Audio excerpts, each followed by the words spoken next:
Aunt Titi. Bring that in here. Well, tell us about when Uncle Dillard was kidnapped by Bonnie and Clyde.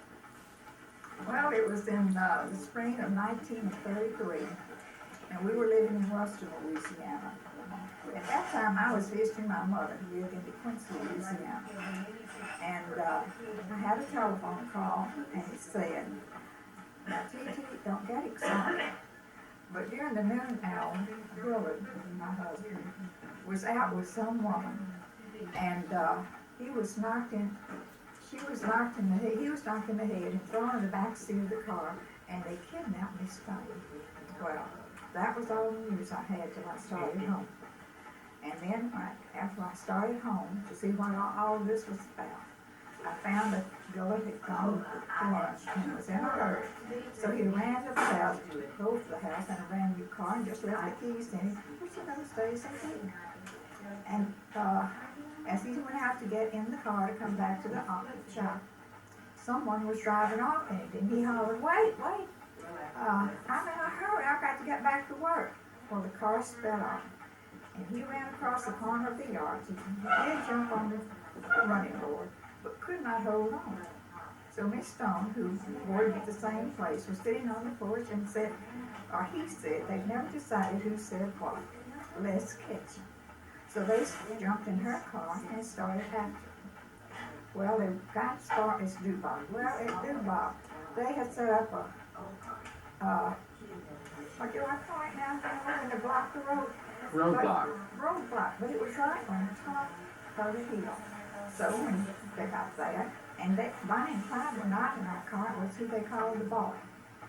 He turned to the left. Just, of course, you could see it from a mile going up there. So Dillard and Miss Stone turned away.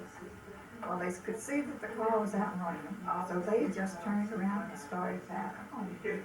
And as they were on their way back home, they met a car that they thought was the sheriff, but someone from Ruston had been fetched the car.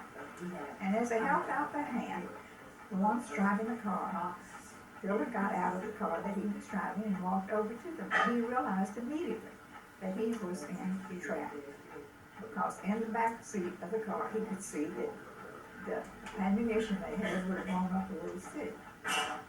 But they said to him, "Did you see a car go over the hill?"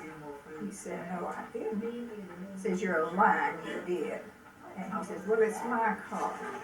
So with that, they pulled out a pistol and hit him over the head. And he fell back on the car that he had been driving. And Bonnie got out and caught Miss Cook's arm and knocked her in the head. But it didn't faze her because she had long hair. So then they put Dillard in the front seat of the car and made Miss Stone sit in his lap all the way. Well, the first thing they did then, when they got Bernice, they stopped and got gas, but not in the car. They put it in a 5-gallon can in the back of the car. And then warned Dillard and them, "Now, if you see anyone, you do not speak, because if you do, it'll be a young woman." Well, they kept their heads bowed and try not to let anyone recognize them, because they knew that they would just blow everything up, and they had the ammunition to do it. So they started on off then after that, and Buck was with him. Now, Clyde had a brother that was traveling with him, and his girlfriend's name was Blanche. But Buck was mean, very mean, and all he could think of was killing him. And he fussed Clyde all the way. "Tie to a tree and blow their brains out. Just tie to a tree and blow their brains out. We do not need them." Was your husband conscious at that time? Was what? Was he conscious? Did he hear that? He just knocked him out for a little while. Mm-hmm. But he was conscious. But anyway, they traveled on, and his girlfriend Blanche was just as mean, and Dillard said she used language that he had never heard. Well, it was pretty bad, I'm sure. And Blanche reached over to Miss Stone and put her cigarette right to her arm, and blistered it, of course, and then he says, "Oh, excuse me, please." But that is the kind of people they were. Well, after they got to Arkansas, everyone was a little more civil. And finally Bonnie said to Dillard, "Well, Darby, I hear you're an undertaker." And Darby said, "Yes, I am an undertaker." And he said, "Well, when I get buffed off, I hope you'll take care of me." Well, as the years go by, they were Well, how did he get away from him? Well, they kept on going, and Dilla said to them, you know, if you would drive way down one of these country lanes and let us out, you could be out of sight. You could be gone, and they'd never find you by the time we got to town. So they went to Magnolia, Arkansas, down a little country lane, and there was someone fixing a flat in a truck on that little country road. Well, Clyde bumped up against the truck and knocked it off the jack and went on down the road and turned around. And when he did, he backed off into a little ditch, and he made Dillard and Miss Stone get out of the car and help push him out of the little ditch. Well, then they started off again, and they stopped the car, and here came back Buck, walking towards them with his hands in his pocket. Dillard said he'll never be better in his life than he was at that minute, because he knew that he was coming back to kill him, because that's all he had wanted all day. He took $5 out of his pocket and threw it at Dillard's feet, and he said, Dorothy, I heard you say you were broke. He said, here's $5. And said, go give it to that man and help him fix his flat. Said, I'm sure he'll take it now. Well, that's the way that happened. And the man did charge him the $5 to take him to town. Well, there they notified the police, of course, and they had pictures of Bonnie and Clyde and all of them right there to show them. And they called my son-in-law, my brother-in-law was in Hodge, Jonesboro, and they started off after him. And it has been a family joke that they picked up a little pistol and started off looking for Bonnie and Clyde, not knowing who they were looking for.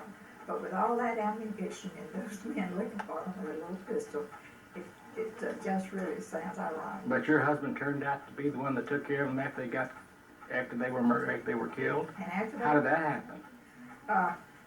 Well, let me tell you about these desperados. They went on up to Alma, Arkansas. That's where they were. And there was a policeman standing in front of the bank. And they just ran out the window, bang, bang, just shot him dead, just for no reason, just killed him right there. And then they went off up into the Ozark Mountains to hide for a while. And they went to one of the country homes, and they killed that old woman that was living there. They just beat her to death with a chain. Again, as far as I know, for no reason. Well, about a year has passed, and I was visiting my mother again. And they robbed a bank in Iowa somewhere. And they captured Blanche. And his Buck and the rest of them were escaping. The posse got after them. And Buck was shot, and he was dying, but they were in a little tall rice patch. And the posse was getting on very, very close, where Bonnie and Clyde had to run for their lives, which they did, and they escaped. But they, Buck did die there. And that's about all that turned out on for several months. And then they were seen around Arcadia and Ruston a little bit, especially Arcadia and Gibson. Well, they were traveling then with a boy whose family name was Mathis, and he was a Houston boy. So they were hiding out in the country from Gibson. And Mathis tipped off the law enforcement agents as to where they were and about what time they would be leaving, because they were staying with some of his relatives. Well, when they found out what time they would be leaving, this is when they hid in the ditches and all, and ambushed. And this is where so much criticism come in. Oh, they just shot him dead, shot him dead. No reason they had, just shot him dead. There was a lot of reason. But when they were killed, the funeral home or his embalmer, none of those were in town. They were at a meeting. So they asked Dillard to come identify them. And after he was there, they wanted to know if he wouldn't go ahead and embalm them and dress them and prepare their bodies for shipment to Houston, Texas, and that's where they were done. That's where they were buried. But that is the reason that he embalmed Bonnie and Clyde. For heaven's sake, did you see that movie, Bonnie and Clyde? I never would. You never saw it? I don't want to see You didn't want to see it? No. But your husband just knew he was a goner when he saw this guy walking towards him. Because he was so mean. No, I don't want to see it. And Dillard never mentioned it. He would not talk about it. He didn't talk about it. My story comes from a line or two at the time, but there have been a lot of reporters that have called him, and especially at that time, he had a lot of phone calls. He would not even answer the phone. Really?